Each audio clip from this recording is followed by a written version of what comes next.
નમસ્તે વિદ્યાર્થી મિત્રો, મજામાં ને? શ્રી સ્વામિનારાયણ ગુરુકુળ ચિત્તલ ઈ ક્લાસમાં આપ સૌનું હાર્દિક સ્વાગત છે. મિત્રો, આજે આપણે એક કરુણ ખંડ કાવ્યનો અભ્યાસ કરવાનો છે. આપણે બધા ઇતિહાસમાં નજર કરીએ તો મગધ અને કલિંગ વચ્ચે જે યુદ્ધ થાય છે, મગધના રાજવી અશોક કલિંગ પર આક્રમણ કરી એક ભયંકર માનવ સંહાર કરે છે અને એમાં વિજય મેળવે છે. સમ્રાટ અશોક કલિંગ નગરી પરનો પોતાનો વિજય પ્રત્યક્ષ નિહાળે છે. તો એવું એક કરુણ ખંડ કાવ્ય કે જેનું નામ છે પરાજયની જીત. કવિનું નામ છે પ્રહલાદ પારેખ, કાવ્ય નંબર 13. તો આપણે સૌપ્રથમ કવિ પ્રહલાદ પારેખનો પરિચય મેળવીશું. પ્રહલાદ જેઠાલાલ પારેખ, આખું નામ તમારે યાદ રાખવાનું છે. કવિનું શું નામ છે? પ્રહલાદ જેઠાલાલ પારેખ. 12-10-1912 જન્મ થયો હતો અને અવસાન 2-1-1962. કવિનો જન્મ છે ભાવનગરમાં. પ્રાથમિક માધ્યમિક શિક્ષણ દક્ષિણામૂર્તિમાં, ભાવનગરમાં. શિક્ષણ દરમિયાન સંસ્થાના દ્રષ્ટિસંપન્ન સંચાલક નાનાભાઈ ભટ્ટ અને હરભાઈ ત્રિવેદીની અસર નીચે સાંસ્કારિક ઘડતરનો પાયો.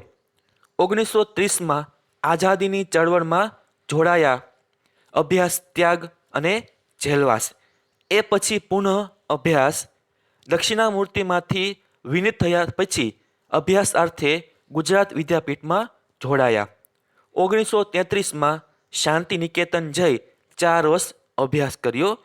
ત્યાર પછી રવિન્દ્રનાથના સાનિધ્યે એમના કાવ્ય સર્જનને પ્રેરણા મળી. 1937 વિલેપાર્લેની પ્યુપિલ્સ ઓફ સ્કૂલમાં શિક્ષક તરીકે જોડાયા. બીજે વર્ષે ભાવનગરની ઘરશાળામાં જોડાયા.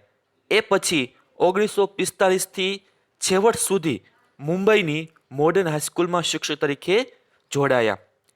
ગાંધીયુગની જુદી પડતી અનુગાંધીયુગ કાવ્યધારાના તેઓ અગ્રણી કવિ છે. પ્રકૃતિ પ્રેમ તથા માનવ પ્રેમ એ એમની કવિતાના મુખ્ય વિષયો છે. ભાવની ઇન્દ્રિયા ગ્રાહ્ય રજૂઆત, લય, સમૃદ્ધિ અને સૌંદર્યાભિમુખતા એમની કવિતાના મુખ્ય લક્ષણો છે. બારી બહાર તેમનો નોંધપાત્ર કાવ્ય સંગ્રહ છે. તો આપણે મગધ અને કલિંગ વચ્ચે જે ભયંકર યુદ્ધ થાય છે, એમાં માનવ સંહાર થાય છે. તો આપણે ઇતિહાસ જોઈએ. આજે આપણે કાવ્યની શરૂઆત કરતા નથી, પણ આ ભાગની અંદર ફક્ત આ મગધ અને કલિંગ વચ્ચે જે ભયંકર યુદ્ધ થાય છે તેનું આપણે વર્ણન કરવાનું છે. તો મિત્રો, ખાસ તમે ધ્યાનથી સાંભળો અને સાથે વિડીયો પણ જોતા રહો.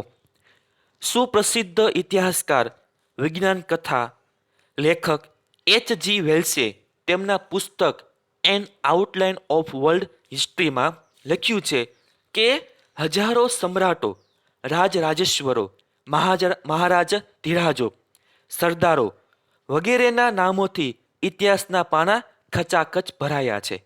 તેમાં માત્ર સમ્રાટ અશોકનું નામ જ તેજસ્વી તારાની જેમ ઝબકી રહ્યું છે.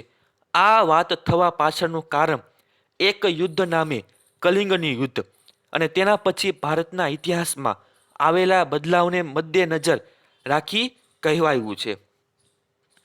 અશોક મૌર્ય સામ્રાજ્યનો શક્તિશાળી શાસક હતો.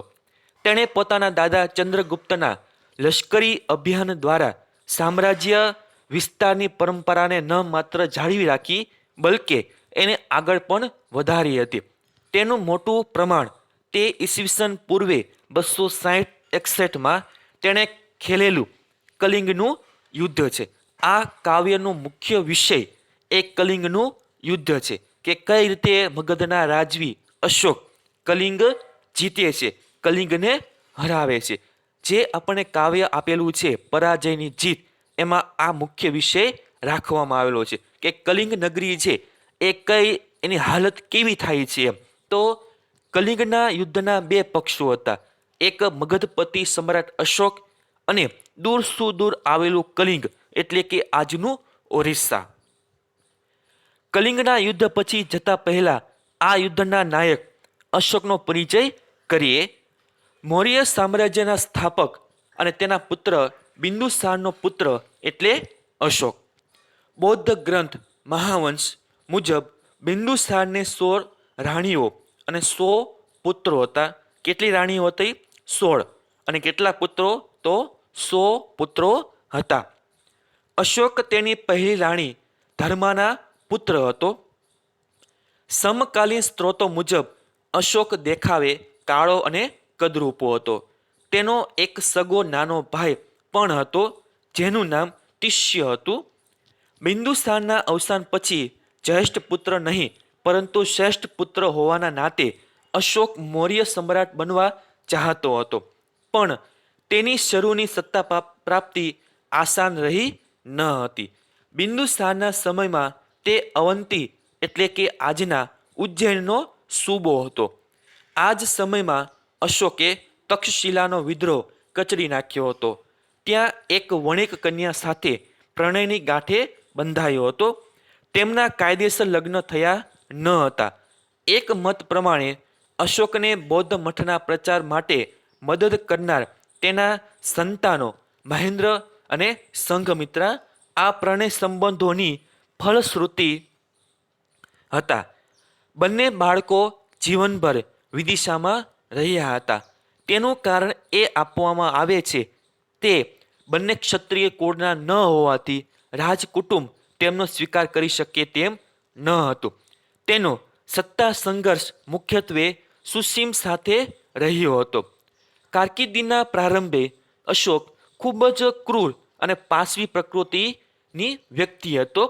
સુસીમ અને તેના બાકીના ભાઈઓ સાથે થયેલા સત્તા સંઘર્ષમાં અશોકે સુસીમ સમેત ભાઈઓની સરેઆમ કત્લ કરી. ચંડાશોક તરીકે કુખ્યાત થયેલા અશોકથી મહેલના કર્મચારીઓ પણ સસલાની જેમ ફફડતા હતા. નાના સરખા અપરાધ માટે પણ સેવકોને મોતના હવાલે કરી દેવાતા. અશોક બેફામ રીતે શિકાર કરતો. રાજમહેલના રસોડામાં દરરોજ અનેક પશુઓનો ભોગ લેવાતો. હરણ અને મોરનું માંસ તો અશોકને અત્યંત પ્રિય હતું. એવું કહેવાય છે બૌદ્ધ ગ્રંથ મહાવંશ મુજબ બિંદુસારને 16 રાણીઓ અને 100 પુત્રો હતા. અશોક તેની પહેલી રાણી ધર્માનો પુત્ર હતો. આગળ આપણે વાત કરીએ તો આવા શાસકે માત્ર સામ્રાજ્યવાદી દ્રષ્ટિકોણથી આજના કાશ્મીરથી તમિલનાડુ સુધી વિશાળ સામ્રાજ્ય ઊભું કર્યું હતું. કાશ્મીર જીતી અશોકે શ્રીનગરની સ્થાપના પણ કરી હતી. તેના વિશાળ સામ્રાજ્યમાં એક અવરોધરૂપ રાજ્ય આજનું ઓરિસ્સા અને પ્રાચીન કાળનું કલિંગ હતું. કલિંગ નંદ વંશના પતન પછી સ્વતંત્ર થયું હતું. અશોકના દાદા ચંદ્રગુપ્ત અને પિતા બિંદુસાર પણ કલિંગને મૌર્ય સામ્રાજ્યની આણમાં લાવી શક્યા ન હતા. વળી કલિંગ તે સમયે સમૃદ્ધ અને ગૌરવશાળી પ્રદેશ ગણાતો હતો. કલિંગ ઉત્તરે વૈતરણી નદી, પશ્ચિમમાં અમરકંટક અને દક્ષિણમાં મહેન્દ્રગિરી સુધી ફેલાયેલું હતું. ત્યાં અનંતનાથન કે અનંત પનાભાન નામે રાજા રાજ્ય કરતો હતો. કલિંગ જીતવા પાછળ તેની અત્યંત વિસ્તારવાદી ભૂખ તો હતી જ, સાથે દક્ષિણ ભારત પર નિયંત્રણ રાખવા સમુદ્ર અને જમીન માર્ગે વચમાં આવતા કલિંગ પર કબજો કરવો અનિવાર્ય હતો. કલિંગનું સ્વતંત્ર અસ્તિત્વ મગધ અને દક્ષિણ ભારતના દરિયાઈ વ્યાપારમાં નડતરરૂપ હતું. આમ અશોકની સત્તાની ભૂખ અને વ્યાપારી ઈરાદાઓનું સંયોજન થતાં કલિંગનું યુદ્ધ નિશ્ચિત બન્યું હતું. મિત્રો, મગધના રાજા અશોક કલિંગ પર શા માટે આક્રમણ કરે છે? તો આ એનો જવાબ છે.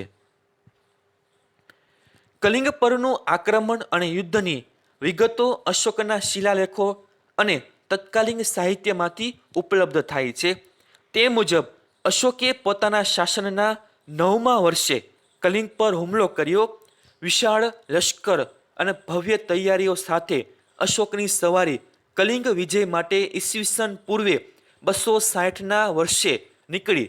તેની સેનામાં 60,000 પદાતી સૈનિકો, 1,000નું અશ્વદળ, 700 જેટલા હાથીઓનું દળ અને યુદ્ધમાં શત્રુઓમાં હાહાકાર મચાવી શકે તેવા ચુનંદા સેનાપતિઓ હતા.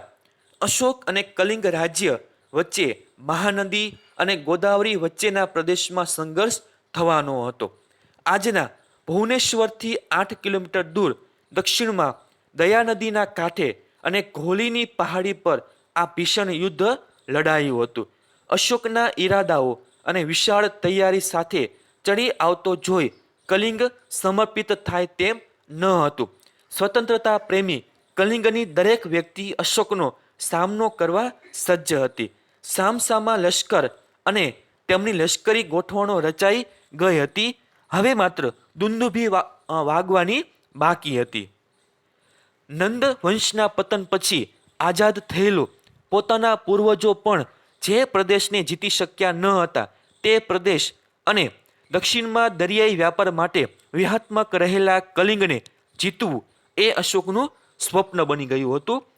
પોતાના રાજ્યાભિષેકના 9મા વર્ષે એટલે કે ઈસવીસન 260-61માં વિશાળ સેના સાથે કલિંગ વિજય માટે નીકળી પડ્યો. અશોકની સેનામાં 60,000નું પાયદળ, 1,000નું અશ્વદળ અને ચુનંદા સેનાપતિઓ હતા. આ રસાલા સાથે અશોક કલિંગ આવી પહોંચ્યો. પોતાના રાજ્યાભિષેકના 9મા વર્ષે એટલે કે ઈસવીસન પૂર્વે 260-61માં વિશાળ સેના સાથે કલિંગ વિજય માટે નીકળી પડ્યો. તો તમારે આ જે ઘાટા અક્ષરથી લખેલું છે એ યાદ રાખવાનું છે. આગળ આપણે વાત કરીએ તો કલિંગનું તત્કાલીન સામ્રાજ્ય ઉત્તરે વૈતરણી નદી, પશ્ચિમમાં અમરકંટક અને દક્ષિણમાં મહેન્દ્રગીરી પર્વતમાળા સુધી ફેલાયેલું હતું. અહીં ભુવનેશ્વરથી 8 કિલોમીટર દૂર ઘોલીની પહાડીઓમાં ભીષણ સંગ્રામ થયો. કલિંગ પણ ગાજ્યું જાય તેમ ન હતું. પોતાની આઝાદી માટે દરેક કલિંગવાસી તૈયાર હોય તેવો માહોલ કલિંગમાં ઊભો થયો હતો. પણ અશોકની વિશાળ સેના અને વ્યૂહરચનાઓ સામે આ ઘટના કીડી પર કટક દોડવા સમી હતી. અશોકના હલ્લાબોલમાં ગણતરીના કલાકોમાં કલિંગની સેના અને તેમનો આઝાદીનો જુસ્સો તિતરબિતર થઈ ગયો. યુદ્ધ મેદાનમાં લોહીની નદીઓ વહી. કલિંગના યુદ્ધમાં અંદાજે 1 લાખથી વધુ સૈનિકો અને સામાન્ય નાગરિકો માર્યા ગયા. લાખો ઘાયલ થયા. 1.5 લાખ સૈનિકોને યુદ્ધ કેદી તરીકે પકડવામાં આવ્યા. ચોતરફ રોકકળ અને શોકનું વાતાવરણ હતું. યુદ્ધમાં વિજય પછી રાજાઓ પોતાના ભવ્ય વિજયને નિહાળવા યુદ્ધ મેદાનમાં આવતા હતા. તેમ અશોક પણ પોતાના સ્વપ્નના વિજયને પ્રત્યક્ષ જોવા રણ મેદાનમાં આવી પહોંચ્યો. પણ આ શું છે? યુદ્ધ મેદાનની સ્થિતિ જોતા જ તેનો આનંદ શોકમાં સરી પડ્યો. કારણ કે ડગલે ને પગલે તેનો લાશો ઠેબે આવતી હતી. અનાથ બાળકો દર ભટકી રહ્યા હતા. પુત્ર વિનાની માતાઓ, પતિ વિનાની પત્નીઓ અને ભાઈ વગરની બહેનો કલ્પાંત કરી રહી હતી. તેમના રુદને ચંડાશોક સમા અશોકને પણ હચમચાવી મૂક્યો.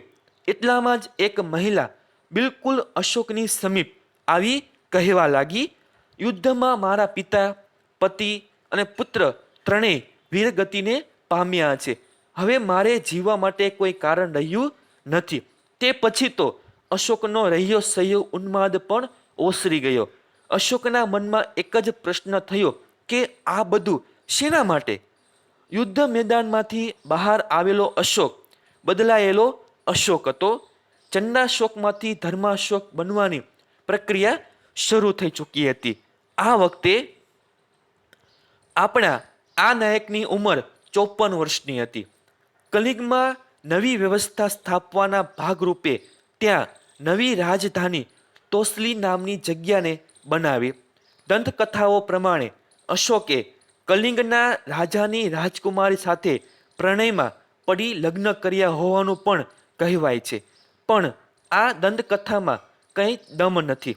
આવી દંતકથાઓ ફિલ્મોમાં શોભે, ઇતિહાસમાં નહીં. કલિંગના વિજયની કહાની અહીં પૂરી થતી નથી. હવે ભાવિ ભારત જેને આદિ અનાદિ કાળ સુધી સંભાળવાનું હતું તે ઉપક્રમ શરૂ થયો. યુદ્ધ પછી શસ્ત્રો હેઠા મૂકી અશોક કોહલીની પહાડીમાં વિશ્રામ ફરમાવી રહેલા બૌદ્ધ સાધુ નામે ઉપગુપ્તને મળે છે. ઉપગુપ્ત અને બૌદ્ધ ધર્મના સતત સહવાસથી તેણે આત્મરક્ષા સિવાય યુદ્ધ ન કરવાનું નક્કી કર્યું. ચંડાશોક અશોક હવે ધર્મશોક બન્યો. તેના દિગ્વિજયોનો યુગ આથમી ગયો. અશોકના સામ્રાજ્યમાં રણભેરીને બદલે ધર્મભેરી ગુંજવા લાગી. આધ્યાત્મિક વિજય અને ધર્મ વિજયના નવા યુગની શરૂઆત થઈ. કેટલાક ઇતિહાસકારો એમ કહે છે કે અશોકની આ શાંતિપ્રિય અને અહિંસક નીતિના પરિણામે જ મૌર્ય સામ્રાજ્યનું પતન થયું હતું. અહિંસક નીતિના કારણે સૈનિકોનો લડાયક જુસ્સો મરી પરવાયો હતો. પણ આપણે એવું અવશ્ય કહેવું જોઈએ કે તત્કાલીન ભારત અને આજના ભારતની પણ ઓળખાણ બની રહેલા અશોકના જીવનમાં આવેલા ધર્મ પરિવર્તન સામે મૌર્ય સામ્રાજ્યના પતનની શી વિસાત ભલા. કલિંગના યુદ્ધે માત્ર અશોકને નહોતો બદલ્યો, ભારતના ઇતિહાસ અને ભાવિને પણ બદલ્યું હતું. અશોકે તત્કાલીન ભારત સામે રાજત્વનો નવો આદર્શ પ્રસ્તુત કર્યો હતો. કલિંગના યુદ્ધ પછી માત્ર શાસક અશોક જ બદલાયો ન હતો, વૈયક્તિક ધોરણે પણ તેના જીવનમાં ગજા બહારના પરિવર્તનો આવ્યા હતા. તેના શાહી રસોડામાં માત્ર ખાવા માટે રોજ અનેક પશુઓની કતલ થતી હતી. તેમાં તેણે આદેશ દ્વારા હવે પછી રોજ માત્ર એક હરણ અને એક મોરને મારવાની જ મંજૂરી આપી. આમ શાકાહારી જીવનશૈલી તરફ પણ તે આગળ વધ્યો હોવાના પ્રમાણો સાંપડે છે. બીજી તરફ બૌદ્ધ બનેલા અશોકે બૌદ્ધ ધર્મના પ્રસારમાં પણ કોઈ કમી છોડી ન હતી. પોતાના સંતાનો મહેન્દ્ર અને સંઘમિત્રાને બોધિ વૃક્ષની ડાળી લઈ સિલોમમાં બૌદ્ધ ધર્મના પ્રસાર માટે મોકલ્યા હતા. આજે વિશ્વમાં જ્યાં પણ બૌદ્ધ ધર્મ દેખાય છે તેના પાયામાં અશોક અને તેના પછીના ભારતીય શાસકોના પ્રયત્નો રહેલા છે. અને એટલે જ તો આજે પણ બૌદ્ધ ધર્મના ઇતિહાસમાં ભગવાન બુદ્ધ પછી તરત જ સમ્રાટ અશોકનું સ્મરણ થાય છે. સાચો વિજય યુદ્ધના મેદાનમાં નહીં પણ લોકોના હૃદયમાં મેળવવો જોઈએ તેવી કલ્યાણકારી ભાવના સાથે શરૂ થયેલી અશોકની કલિંગ યુદ્ધ પછીની રાજનીતિ વૈશ્વિક પ્રસિદ્ધિ પામી છે. અશોકમાં આવેલા આ બદલાવો તેના શિલાલેખો અને સ્તંભલેખોમાં તેની સાક્ષી પૂરતા આજે પણ ઊભા છે. તેમાં અશોકને દેવાના પ્રિયદર્શી જેવા વિશેષણોથી નવાજવામાં આવ્યો છે. બહુ દૂર જવાની અનુકૂળતા અને સગવડ ન હોય તો જૂનાગઢમાં ગિરનારના શિલાલેખની મુલાકાત લઈ અશોકના ઐતિહાસિક કર્મોની અનુભૂતિ લઈ શકાય છે. કલિંગના યુદ્ધ સાથે ભારતના ઇતિહાસનો એક અધ્યાય પૂરો થયો, પરંતુ બીજા અનેક અધ્યાયો શરૂ થયા હતા. યુદ્ધસ્થ કથા રમ્યા એવું કહેવાતું હોય ત્યારે ખંડનાત્મક રીતે નહીં, રચનાત્મક સંદર્ભે આ યુદ્ધને રમ્ય ગણવું રહ્યું. જો તમને આ વિડીયો ગમ્યો હોય તો મિત્રો લાઈક કરો, શેર કરો અને સબસ્ક્રાઈબ પણ કરો. Thank you.